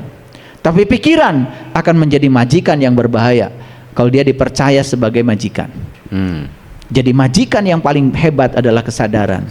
Biarkan pikiran menjadi pelayan saja. Bukan pikiran tidak penting. Ingat saya, laut itu jauh lebih luas daripada ombak. Bukan ombak tidak penting. Ombak itu penting. Kalau nggak ada ombak, laut sudah membusuk, nggak ada yang nonton. Kan kalian ke laut lihat ombak. Betul nggak? Betul ya. Iya. Lihat aja. Betul nggak? Udah nyampe di laut, lihat ombak sebentar, langsung aja naik mobil lagi, pulang lagi. Yang penting udah makan, kenyang. Nggak jelas kalian itu. Katanya rekreasi. Kalau rekreasi itu kan harusnya gini,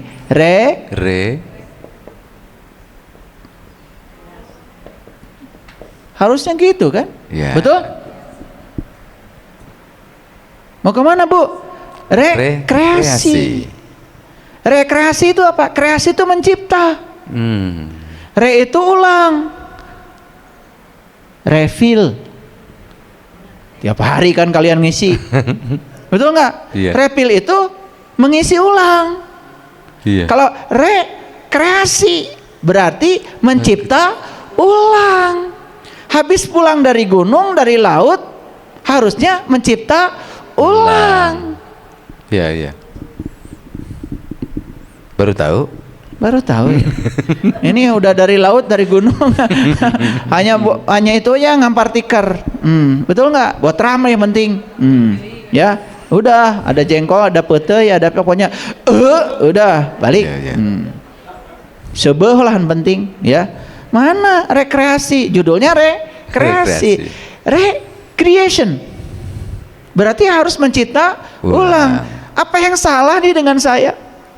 Coba kalian rekreasi ke gunung itu. Di gunung itu naiknya ngos-ngosan. Betul? Tapi sampai di gunung lihat pemandangan yang indah. Merasakan angin yang sejuk. Apa recreationnya? Oh, ternyata untuk mencapai ketinggian tidak mudah. Saya harus ngos-ngosan. Tadi saya juga sempat jatuh, hampir masuk ke dalam jurang. Kalau saya nggak waspada, saya hampir jatuh di perjalanan. Tapi hadiah dari sebuah perjalanan mendaki, saya sekarang bisa melihat pemandangan yang indah, angin yang sejuk. Jadi kalau saya tekun, meniti ke dalam diri, meningkatkan kesadaran saya, belajar meningkatkan pengetahuan yang luas, saya bisa melihat alam semesta dari sudut pandang yang lebih luas. Saya tidak akan menderita lagi karena sudut pandang saya sudah luas. Itu recreation. Mulai sekarang saya akan mengubah cara berpikir saya. Itu pulang dari gunung. Gitu enggak? Belum ya. Gitu apa tidak? Pulang dari laut gimana coba rekreasinya? Capek langsung geletak ya gitu. Terus di mana Ibu? Alhamdulillah di Pangandaran. Kumaha? Cara rape, cara rangke. Inu kitu rekreasi kumaha. Kalau nama gering asup angin. Luar biasa ya ini. Oke, sekarang sudah tahu ya? Jadi kita harus menyediakan wadah. Menjadi pribadi yang unik. Wadahnya seluas-luasnya. Supaya apa? Wadah ini supaya dimasuki oleh energi kreatif kosmik. Supaya energi kreatif ini bisa masuk. Gimana caranya? Energi ini masuknya dengan cara apa? Bukan ditumpahkan ke wadah seperti air. Energi ini masuk ke sini dengan suatu proses. Nama prosesnya resonansi. Oke. Apa resonansi? Resonansi itu ya ikut bergetarnya suatu benda karena getaran benda lain. Berarti tugas kita dalam hidup ini sebetulnya bukan kerja keras, bukan mencari, bukan mengejar, tetapi menselaraskan diri dengan hukum-hukum alam. Apa? Ulangi lagi. Apa tugas kita di semesta ini? Menselaraskan diri, bukan mencari, bukan mengejar, bukan kerja keras, tetapi menselaraskan diri dengan hukum alam. Saya sudah ngasih contoh di awal tadi.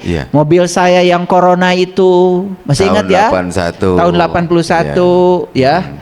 Kadang-kadang baru nyampe itu di Nagreg. Paeh mesinnya. Ya. Itu belum nyampe Garut itu. Ya, baru nyampe Nagreg aja, baru turun itu udah mati. Nah, kenapa waktu itu saya terlalu percaya bahwa untuk mendapatkan sesuatu itu harus kerja keras. Nah, kemudian saya mengubah cara saya. Saya hanya mengubah bagaimana caranya saya menselaraskan diri dengan hukum-hukum alam. Jadi saya belajar hukum-hukum alam ini. Bagaimana semesta bekerja. Dari mana belajarnya? Kunci belajarnya cuma satu. Kenali dulu jati dirimu. Maka kamu akan kenali siapa Tuhanmu. Setelah kenal siapa jati dirimu, siapa kenal Tuhanmu, maka kita juga akan mulai mengenal sebetulnya alam semesta ini siapa. Setelah tahu alam semesta ini siapa, ini yang nyata siapa, yang tidak nyata siapa, yang materi siapa, yang energi siapa, tahu semua, tahu mekanisme kerjanya, baru kita menselaraskan diri dengan dia.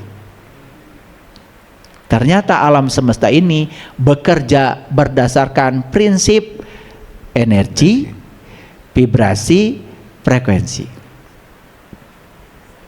Jadi alam semesta tidak mengerti kata-kata kita, nggak ngerti bahasa A, bahasa B, bahasa C, nggak ngerti. Alam semesta cuma mengerti getaran batin kita yang sesungguhnya seperti apa. Nah, perhatikan saya, kita menginginkan mobil yang bagus. Saat kita menginginkan, lihat, kita didorong oleh apa? Getaran yang mana di batin? Ternyata batin kita sedang mengalami kekurangan. Makanya ketika kita menginginkannya, tidak usah kita menginginkannya. Karena ketika menginginkannya kita justru membuat jarak. Sekarang utuh saja di dalam, merasa cukup dengan yang ada. Itu yang disebut dengan syukur. La in syakartum la azidannakum. Ketika kamu syukur, maka pasti akan ditambah. Jadi prinsipnya itu bukan ditumpahkan ke sini dengan prinsip resonansi. Pahami alam semesta sebagai energi, vibrasi dan frekuensi. Jadi tugas kita adalah menselaraskan diri dengan ini. Nah, ketika kita menselaraskan diri dengan semesta, sadar bahwa kita sudah utuh, tidak kekurangan, kita datang ke semesta ini sudah sangat utuh, kita percaya bahwa dalam diri kita ada Dia yang maha utuh, yang maha sempurna. Sadari keberadaannya setiap ruang dan waktu. Itu yang membuat semua yang kita butuh merengkuh kita. Jadi ini sudah saya petakan seperti ini, ya.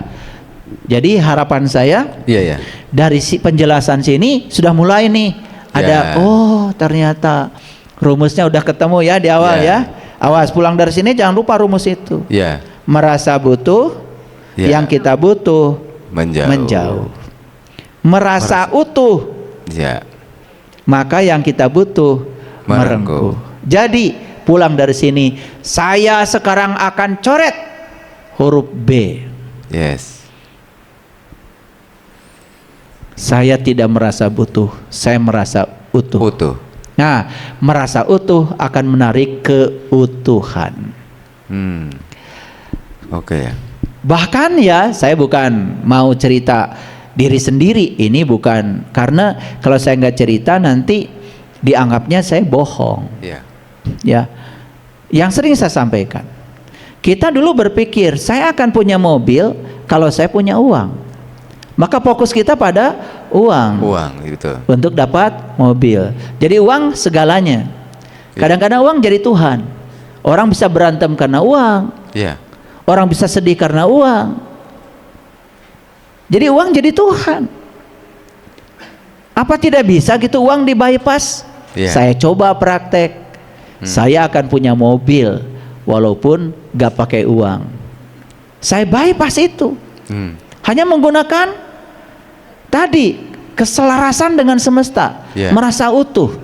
Saya merasa cukup dengan mobil yang ada. Saya tidak memikirkan mobil yang lain.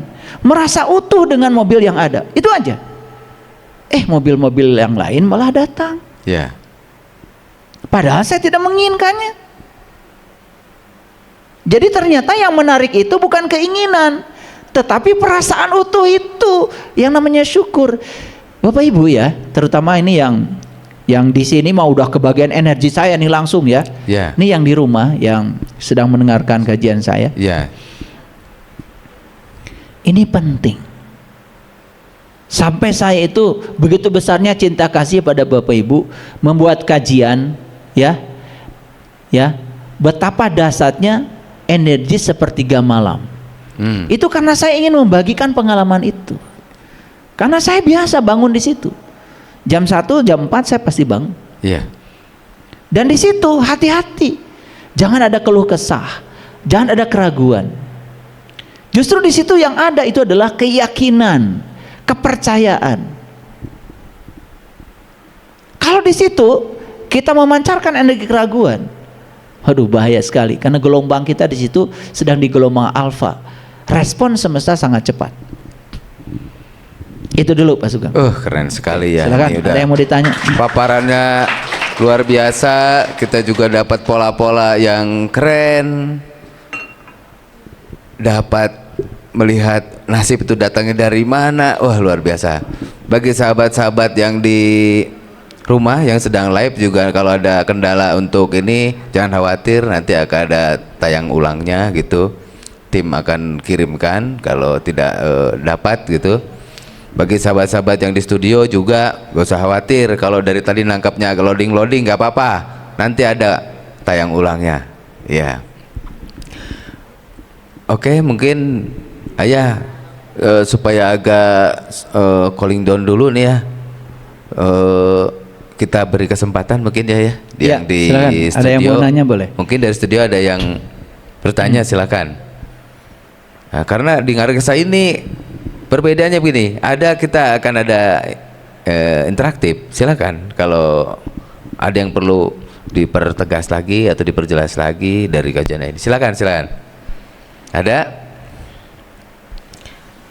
Bagi sahabat-sahabat yang di rumah juga silakan di chat ya. Tapi saya belum. Baik, kalau begitu sebelum sesi pertanyaan mungkin saya tayangkan dulu sedikit ya. Tulisan saya. Oke ya. Silakan juga kalau mau dicatat ya. Jadi yang pertama perhatikan tulisan saya yang warna kuning. Sadarilah bahwa di dalam diri kita terdapat suatu kecerdasan yang jauh melampaui pikiran. Dan pikiran hanyalah sebuah aspek kecil dari kecerdasan itu. Sementara kita selama ini berfokus pada pikiran yang sangat terbatas itu. Itu yang membuat kehidupan kita jadi serba terbatas. Makanya di ruang sempit apa aja terasa. Betul nggak?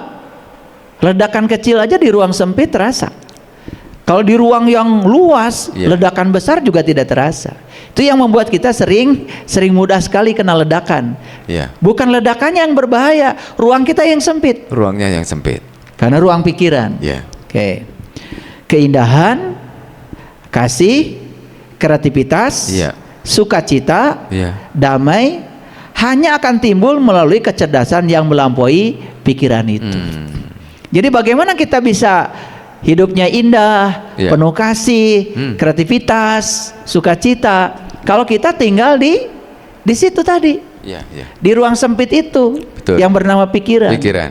Apalagi kita mengidentifikasi seolah-olah diri kita adalah pikiran. Oke.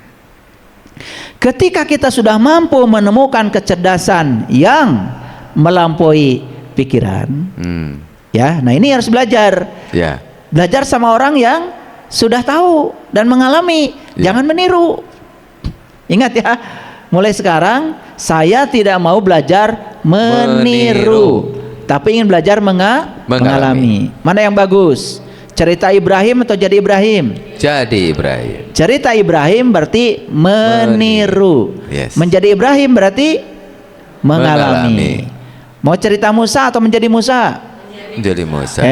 Mau cerita Nabi Muhammad atau menjadi Nabi Muhammad? Menjadi. Nah, bukan menjadi nabi. Ya. Bukan. Menjadi seperti beliau. Yes. Ingat ya, itu namanya itu. Daripada kita bicara oh Nabi Muhammad dulu kan lebih bagus, bisa nggak saya sekarang seperti beliau? Seperti beliau, yes. Itu. Ya. Ngerti nggak? Kalau cerita Nabi Muhammad sabar, kita tidak akan sabar. Ya, tapi coba lihat yang membuat beliau sabar itu apa? Ya. Kecil, lahir ke dunia ayahnya sudah nggak ada. Ya. Betul nggak? Sudah lahir ke dunia, ibunya menyusul tidak ada. Tidak ada. Beliau dititipkan, Ya. ya, pada orang lain, Ya. untuk menjadi besar. Itu yang membuat beliau sabar. Jadi yang membuat beliau sabar itu apa? Segala sesuatu yang tidak diinginkan. Yes. Mau sabar Bapak Ibu? Ya. Banyakkah yang tidak diinginkan dalam hidup datang? Nah, itu tuh jangan ditolak. Itu adalah sarana dari semesta untuk membuat Bapak Ibu jadi sabar. Ini dah kita mah meniru. Ya, cerita Nabi Muhammad sabar, nggak akan sabar. Makanya lihat tuh ibu-ibu yang rajin ngaji, cuma dapat cerita Nabi Muhammad sabar, pulang ke rumah marah-marah. Sama bapak-bapak juga. Iya, ya. Ini disebut dua-duanya supaya adil. Paham sampai sini? Jadi ingat ya, hari ini pelajarannya. Ya. Jangan meniru, tetapi mengalami. Jangan learning to know, tapi learning to be. Yes. Jangan belajar untuk tahu, tapi belajar untuk menjadi. Learning to be, belajar menjadi. Di Quran itu ya banyak dialog-dialog yang isinya ingin menjadi. Ya. Nah, kita mah disuruh beriman, iman aja. Kan harusnya gimana saya supaya iman sama Allahnya itu benar? Boleh nggak saya mengenal Dia? Kan ada ilmunya, namanya ma'rifatullah. Bahkan di Quran disebut kata Arafah itu banyak sekali. Iya. Faiza afadtu min Arafah fazkurullah. Mau ingat sama Allah gimana kalau kita belum pernah berkunjung ke Arafah? Iya. Arafah itu bukan tempat di bumi ini. Arafah itu tempat mengenal. Allah sudah ngasih alamat. Aku bersama kamu lebih dekat daripada urat nadi lehermu. Iya. Berarti kalau Allah bersama kita, Arafahnya pun bersama kita. Makanya Arafah yang sesungguhnya tidak jauh dari diri kita. Kunjungi, baru bisa ingat sama Allah. Nah, ketika kita sudah mampu menemukan kecerdasan yang melampaui pikiran, ya, di sini perlu gurunya nih, Ya. supaya kita bisa masuk ke situ. Mau saya ajarin? Ya, nggak di sini, ya. Tapi kalau udah mau, bagus. Ya, lanjut. Maka kita telah mengawali kebebasan. Oh. Kebebasan itu bahasa Indonesianya adalah merdeka. Merdeka. Tahu artinya merdeka? Merdeka itu bukan membebaskan diri dari orang lain. Merdeka itu tumbuh bersama. Ingat ya, saya merdeka karena saya sekarang sudah cerai dengan suami saya. Itu bukan merdeka. Kamu sedang lari dari masalah. Kamu akan ketemu masalah yang sama, lebih parah. Merdeka itu menerima kenyataan, lalu tumbuh bersama, saling menerima perbedaan, saling menghargai perbedaan. Itu merdeka. Yes. Kita suka salah arti merdeka, agak dianggap sendiri. Siapa yang bisa hidup sendiri? Mati juga tidak bisa ngubur sendiri. Ya, ya. Merdeka itu tumbuh bersama, tumbuh bersama. Nah, siapa yang mengawali? Ya, siapa yang telah menemukan kecerdasan yang melampaui pikiran, maka dia telah mengawali sebuah kemerdekaan, kebebasan, dan sekaligus mengaktifkan kesadaran yang lebih tinggi. Itu hadiahnya. Jadi hadiahnya ketika kita bisa mengakses kecerdasan yang melampaui pikiran itu, kesadaran tertinggi juga jadi diakses. Maka Nabi Muhammad puncak mi'rajnya apa? Kan mencapai sidratil muntaha, kecerdasan yang tinggi. Nah, bagaimana caranya? Latihan kecilnya mulai sekarang, Bapak Ibu, sadari bahwa saya bukan si pemikir, tapi saya adalah pemerhati bagi si pemikir. Jadi ketika pemikiran kita sedang ngaco itu, langsung saya bukan itu. Saya yang sedang memperhatikan pikiran yang sedang ngaco itu. Jangan dipercaya. Jangan cepat percaya gitu apa yang di sini gitu ya. Jangan dipercaya. Nah, kita kan selain ini percaya. Coba Bapak Ibu, pernah nggak ngalami kejadian karena percaya pada pikiran berantem? Pernah nggak? Malu nggak? Ujungnya malu kan? Ya kan? Karena percaya pada pikiran berantem. Ini ada yang nitipin sepeda motor sama saya ke yayasan. Sepeda motor itu disimpan di sini nih. Di sini tuh nggak ada yang nunggu. Kalau saya simpan di sini sepeda motor ini, kan bisa hilang. Karena ada yang nunggu di sini. Saya bawa ke rumah. Saya taruh di rumah. Di rumah itu gak ada yang bisa naik sepeda motor, termasuk saya. Saya tuh sampai sekarang cuma satu dalam hidup yang gak bisa naik sepeda motor. Karena bannya cuma 2. Itu aja. Nah, kemudian ada yang berpikir tentang saya. Oh, itu sepeda motor buat yayasan kok ada di rumah saya. Kalau dipercaya pikiran itu, bahaya nggak? Bahaya. Padahal kalau tahu lah sepeda motor itu diamankan oleh saya, bukan dipakai. Kan diamankan, bukan dipakai. Kapanpun yang mau pakai silakan. Mau diambil juga boleh. Saya nggak butuh. Saya naik mobil, Jaguar. Jadi kalau kita percaya sama pikiran, itu bisa berantem loh. Betul nggak? Dan pikiran ini tidak mau nanya dulu, Pak Sugeng. Betul. Senangnya itu menghakimi. Betul nggak? Ini ibu-ibu, ada yang iri sama ibu karena rumah tangganya harmonis. Sini. Saya tadi lihat mirip-mirip bapak. Padahal baru mirip-mirip itu ya. Mirip katanya. Di restoran. Dia duduknya berdekatan. Waduh. Pokoknya dengan perempuan lah. Gitu. Ya kalau di restoran kemudian restorannya penuh. Ya berdekatan. Betul nggak? Betul ya. Tapi pikiran bisa percaya nggak? Bisa percaya. Begitu datang, tadi makan ya sama perempuan ya. Malu nanti. Setelah dijelaskan, ya saya makan memang di restoran itu. Berdesak-desakan. Kan saya tidak memilih tempat duduk.